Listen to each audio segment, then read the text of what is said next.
नमस्कार, रात के 9 बजने को हैं। आप देख रहे हैं न्यूज 18 राजस्थान। मैं हूं आपके साथ मनुराज सक्सेना।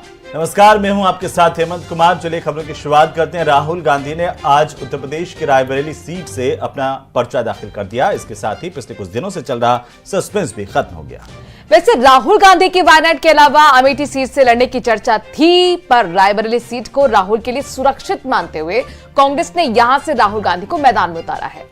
तो प्रधानमंत्री मोदी से लेकर तमाम बीजेपी के नेता राहुल गांधी पर अब तंज कस रहे हैं। रिपोर्ट देखिए।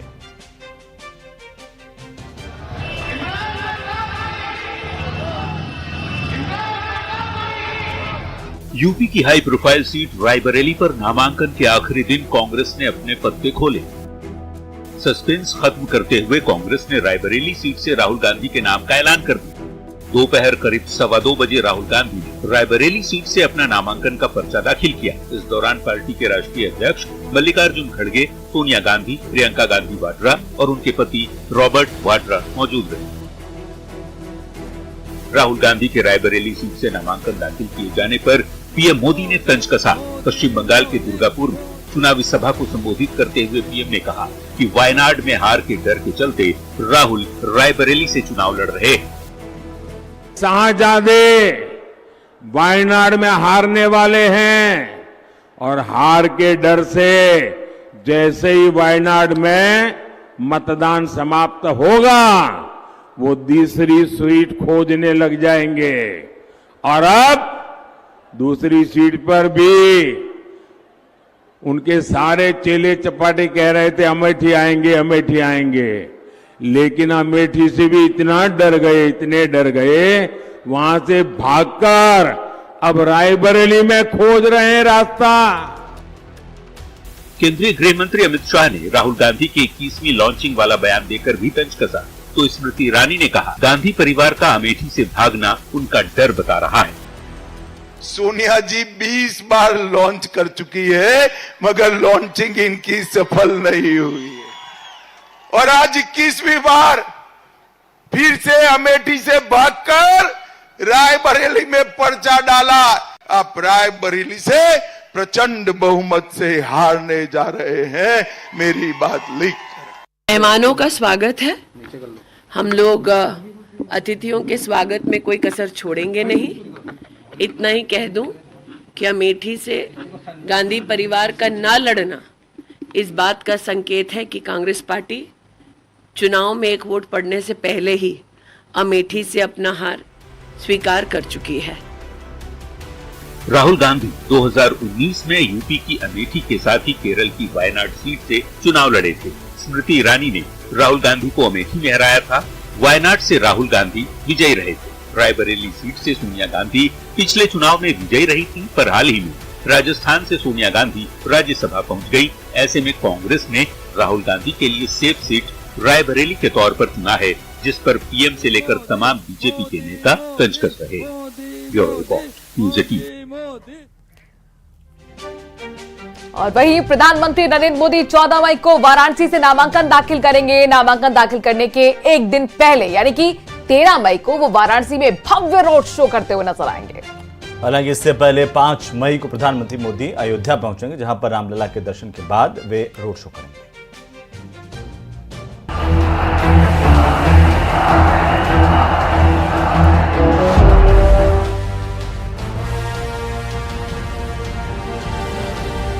वाराणसी में 7वें और अंतिम चरण के मतदान के लिए 7 मई को अधिसूचना जारी की जाएगी। 14 मई को नामांकन का अंतिम दिन है। तीसरी बार उम्मीदवार बने प्रधानमंत्री नरेंद्र मोदी के नामांकन की बीजेपी ने जोर शोर से तैयारी शुरू कर दी है। यानी पीएम मोदी का नामांकन सर्वार्थ सिद्धि योग मुहूर्त में होगा। पुष्य नक्षत्र में उस दिन शिव और शक्ति दोनों के संयोग का अद्भुत योग बन रहा है। षष्ठी तिथि, पुष्य नक्षत्र और सर्वार्थ सिद्धि योग में पीएम अपना नामांकन करेंगे। इस दिन और मुहूर्त के बारे में पद्मश्री महामहोपाध्याय हरिहर कृपालू जी महाराज का कहना है कि अत्यंत शुभ और सभी मनोकामना को पूरा करने वाला ये मुहूर्त है। लेकिन इस बार सबसे ज्यादा चर्चा का केंद्र रहने वाले पीएम मोदी के प्रस्तावक। पिछली बार भी आपने देखा होगा, नामांकन में लगभग 7 लाख लोग सम्मिलित हुए थे और अब की भी उससे ज्यादा लोग नामांकन में। सबकी निगाहें इस बार भी प्रधानमंत्री नरेंद्र मोदी के नामांकन के प्रस्तावकों पर लगी है। कौन होगा इस बार मोदी का चुनाव प्रस्तावक, इसकी जानकारी हर कोई जुटाना चाह रहा है। फिलहाल ये पूरी तरह से गुप्त है और अभी नाम पर चर्चा चल रही है। हाई कमान को फिलहाल जो नाम की लिस्ट भेजी गई है उस पर मंथन हो रहा है। 14 में आदरणीय छन्नू महाराज जी भी प्रस्तावक थे, आदरणीय गिरधर मालवीय जी भी प्रस्तावक थे, तो हमारे काशी के डोम राजा भी हमारे आदरणीय मोदी जी के प्रस्तावक हुए, हमारे अशोक जो मल्लाह हैं वह भी प्रस्तावक हुए थे। तो अलग अलग क्षेत्रों से होते हैं, वो एक पार्टी की अपनी रीति है, नीति है। हमारे यहाँ सभी तो नेतृत्व यह देखता है कि कौन उपयोगी हैं और वो समय आएगा तो आपको पता चलेगा कि कौन प्रस्तावक हैं। फिलहाल पार्टी की ओर से प्रस्तावकों के नाम गुप्त रखने की हिदायत दी गई है। पार्टी हाईकमान भी नाम का सत्यापन करेगी। प्रस्ताव में जिनका नाम फाइनल होगा उन्हें एक दिन पहले सूचना दी जाएगी। चर्चा है कि इस बार काशी क्षेत्र कमेटी ने प्रस्तावकों के बाबत 30 नामों की सूची गृह मंत्री अमित शाह के पास भेजी है।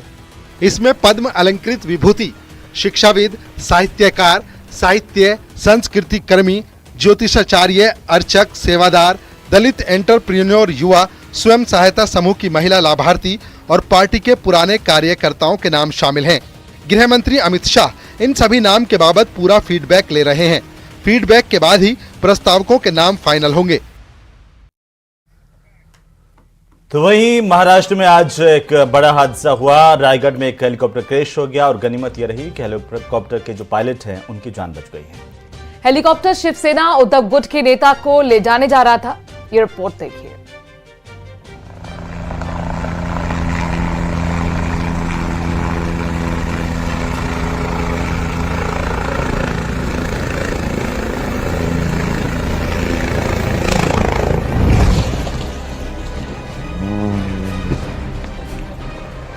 दहशत में भर देने वाला ये मंजर रायगढ़ के महाड का है, जहां इस हेलीकॉप्टर का पायलट उसकी लैंडिंग कराने की कोशिश कर रहा था। लेकिन अचानक कुछ ऐसा हुआ जिसका अंदाजा खुद पायलट को नहीं था। हेलीकॉप्टर का संतुलन बिगड़ा और वो लड़खड़ाने लगा। पायलट के कंट्रोल से बाहर चला गया, जिसके बाद वो जमीन की तरफ बढ़ने लगा। मौके पर धूल का गुबार उठा। हेलीकॉप्टर भी धूल में अदृश्य सा हो गया। बाद में हेलीकॉप्टर डगमगाते हुए क्रैश हो गया। हालांकि समय रहते पायलट हेलीकॉप्टर से कूद गया, जिससे उसकी जान बच गई।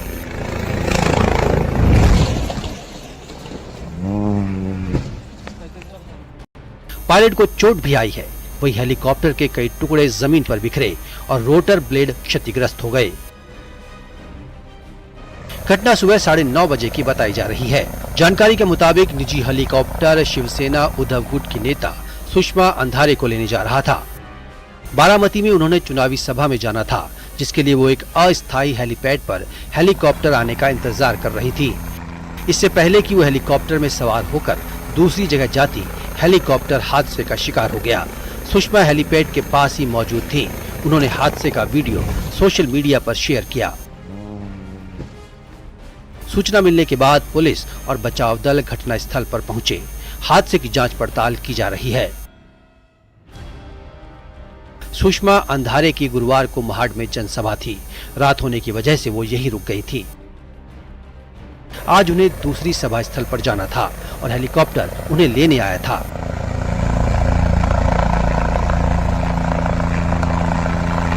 हेलीकॉप्टर के दुर्घटनाग्रस्त होने के बाद सुषमा कार से रवाना हुई। Bureau report, news 18।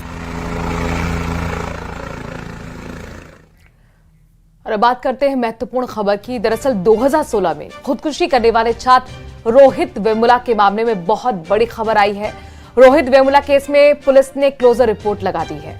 और तेलंगाना पुलिस की क्लोजर रिपोर्ट के मुताबिक रोहित वेमुला दलित नहीं था और यह बात खुद रोहित वेमुला को भी मालूम थी। वहीं रोहित वेमुला हैदराबाद यूनिवर्सिटी का छात्र था और उसने 2016 में हॉस्टल में खुदकुशी की थी।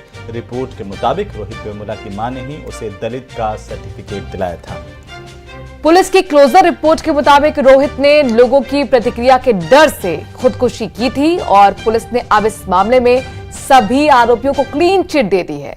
हैदराबाद पुलिस ने तेलंगाना हाई कोर्ट में क्लोजर रिपोर्ट दाखिल की है।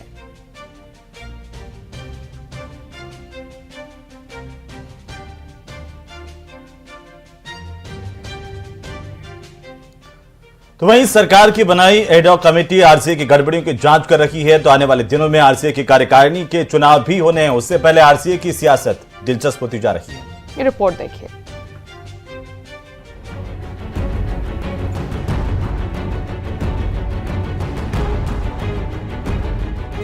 एक और मंत्री पुत्र की आरसीए में एंट्री। मदन दिलावर के बेटे बने 12 क्रिकेट एसोसिएशन के कोषाध्यक्ष।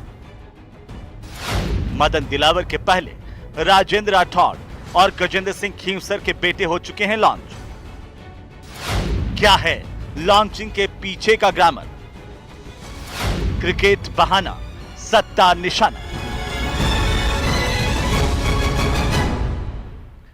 राजस्थान क्रिकेट संघ में नेता पुत्रों की दिलचस्पी बढ़ रही है। इसी कड़ी में ताजा नाम शिक्षा मंत्री मदन दिलावर के बेटे पवन दिलावर का जुड़ा है, जो शुक्रवार को 12 डिस्ट्रिक्ट क्रिकेट एसोसिएशन के निर्विरोध कोषाध्यक्ष चुन लिए गए। न्यूज 18 संवाददाता ने जब उनसे आरसीए के चुनाव लड़ने पर सवाल किया तो मंजे हुए खिलाड़ी की तरह पवन ने सवाल का जवाब भविष्य के गर्व से जोड़ दिया। तो उसे किस तरह से देखा जाए कि अब आरसीए के चुनाव के अंदर भी जो आपकी दावेदारी है वो क्या रहने वाली है, उसके अंदर भी दावेदारी मजबूत तरीके से रखने वाले? देखो, मैं 12 जिला संघ से चुना गया हूँ और वो राजस्थान क्रिकेट एसोसिएशन है। दोनों संभवतः क्रिकेट जगत से मिलते जुलते हैं, पर अभी आरसीए के बारे में कोई विचार नहीं है। तो अभी तक हमारा जो काम है वो केवल 12 जिले तक सीमित है। 12 में किस प्रकार से हम लोग क्रिकेट को आगे बढ़ा सकें। शिक्षा मंत्री मदन दिलावर के बेटे पवन दिलावर के पहले पूर्व नेता प्रतिपक्ष राजेंद्र राठौड़ के बेटे पराक्रम सिंह चूरू जिला क्रिकेट एसोसिएशन के पद पर काबिज हैं, जबकि चिकित्सा मंत्री गजेंद्र सिंह खींवसर के बेटे धनंजय सिंह नागौर जिला क्रिकेट एसोसिएशन के अध्यक्ष पद पर लंबे समय से बने हुए हैं। जो भी लोग क्रिकेट से जुड़े हुए हैं उनको कहीं ना कहीं अंदर झांकना चाहिए और सोचना चाहिए कि हम क्रिकेट के अंदर राजनीति करने आए हैं या क्रिकेट की राजनीति करके खेल को बढ़ाने आए हैं। आपको बताते चलें कि आरसीए में एडहॉक लगाए जाने से पहले चुनाव की घोषणा की गई थी। माना जा रहा था कि पराक्रम सिंह और धनंजय सिंह अध्यक्ष पद के लिए बड़े दावेदार बनकर उभरेंगे। उस दौरान पराक्रम सिंह को मतदाता सूची में शामिल नहीं किया गया और धनंजय सिंह को आरसीए में कार्यकारी अध्यक्ष बना दिया गया। एडहॉक कमेटी के गठन के बाद कार्यकारिणी के चुनाव का इंतजार है। इस दौरान एक और मंत्री पुत्र की भी इस रेस में एंट्री हो गई है, जिससे मामला दिलचस्प हो चला है। न्यूज 18 राजस्थान के लिए कोटा से हिमांशु मित्तल के साथ जयपुर से महेश दादीज की रिपोर्ट।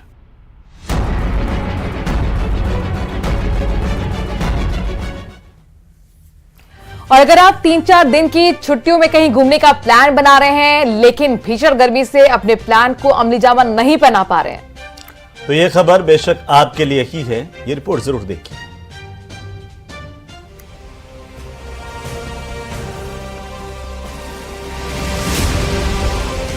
जब धरती तप रही हो और आसमान में सूर्यदेव रौद्र रूप दिखा रहे हो, तब चलिए उस जगह जहां जिंदगी छांव के लिए भटक नहीं रही हो बल्कि मुस्कुरा रही हो।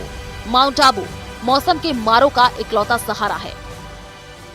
आबू की ये वादियां दिलो दिमाग को राहत देती हैं, खासकर नक्की झील का फवारा तो आत्मा को तृप्त करने वाला है।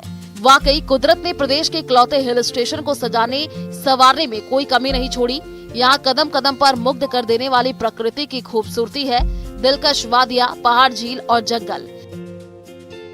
दरअसल प्रदेश में पड़ रही भीषण गर्मी के चलते अब लोग माउंट आबू की वादियों का रुख कर रहे हैं। यहाँ दिन में तापमान 35 डिग्री तक चला जाता है, लेकिन रात का तापमान 25 डिग्री के अंदर सिमट आता है,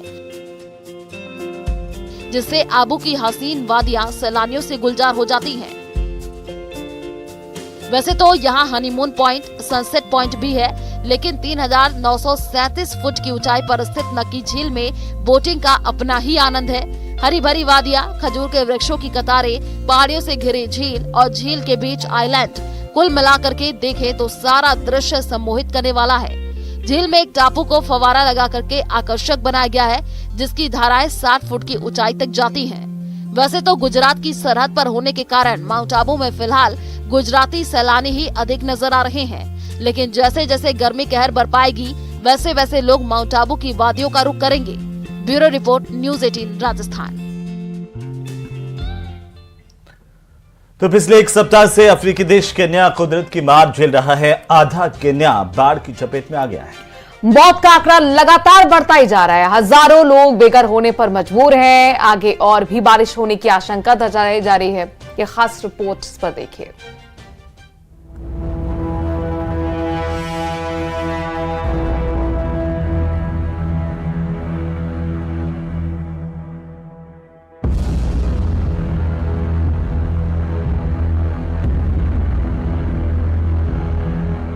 घर डूब गए, गाड़ियां डूब गई, रास्तों का नामो निशान नहीं है। अफ्रीका देश केन्या में कुदरत ने ऐसा कहर बरपाया जिससे आशियाने उजड़ गए। हर तरफ बस सैलाब ही बह रहा है, बर्बादी ही बर्बादी नजर आ रही है।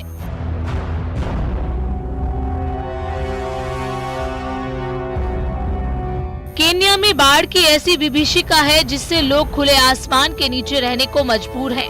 हजारों की तादाद में लोग बेघर हो गए हैं। मध्य केन्या के माई माहिऊ इलाके में ऐसा सैलाब आया कि सब कुछ अपने साथ बहा कर ले गया। बारिश ने लोगों की पहले ही मुसीबत बढ़ा रखी थी। केन्या की राजधानी नैरोबी में 20 मील उत्तर में माई माहिऊ में जबरदस्त बारिश हुई, जिसके बाद किजाबे डैम ओवरफ्लो हो गया। डैम की दीवारों ने भी पानी के प्रचंड प्रवाह के आगे हार मान ली और उसके बाद तो ऐसा विनाश आया जिससे कोई बच नहीं पाया। केन्या में कुदरत की मार से करीब 200 लोगों की जान जा चुकी है। समय बीतने के साथ साथ ये आंकड़ा भी बढ़ता जा रहा है। सैकड़ों लोग लापता हैं। अचानक आई इस आपदा ने केन्या में बुनियादी ढांचे को ध्वस्त कर दिया है। घर, बाजार, दफ्तर सभी पानी के आगोश में हैं। हर तरफ हाहाकार मचा है। केन्या से जो तस्वीरें सामने आ रही हैं वो बेहद ही डराने वाली है। मौसम वैज्ञानिकों के मुताबिक इन दिनों केन्या में अल नीनो के असर की वजह से भारी बारिश हो रही है।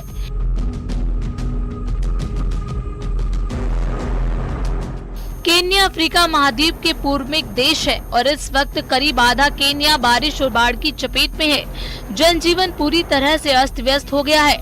लोगों को खाने के लाले पड़ गए हैं। 2 लाख से ज्यादा लोग बाढ़ से प्रभावित हैं। सरकार प्रशासन अपने स्तर पर आपदा से निपटने की कोशिश कर रही है, लेकिन ये भी नाकाफी ही साबित हो रहा है। हजारों लोगों तक राहत भी नहीं पहुंच पा रही है। मौसम विभाग के मुताबिक जून तक केन्या में बारिश हो सकती है।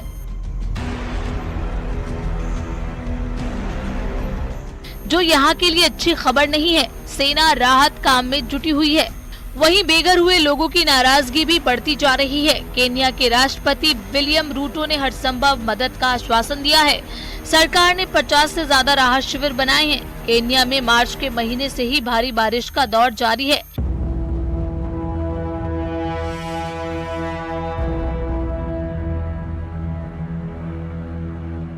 वहीं अफ्रीकी देश तंजानिया और बुरुंडी में भी बारिश के बाद कई इलाकों में बाढ़ आई है। तंजानिया में बाढ़ से 150 से ज्यादा लोगों की जान चली गई है, तो वहीं बुरुंडी में 2 लाख से ज्यादा लोग प्रभावित हैं।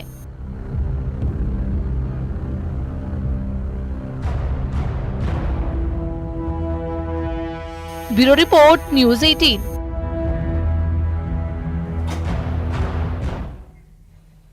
तो चलिए अब एक नजर डालते हैं आज की प्राइम 25 खबरों पर। प्रधानमंत्री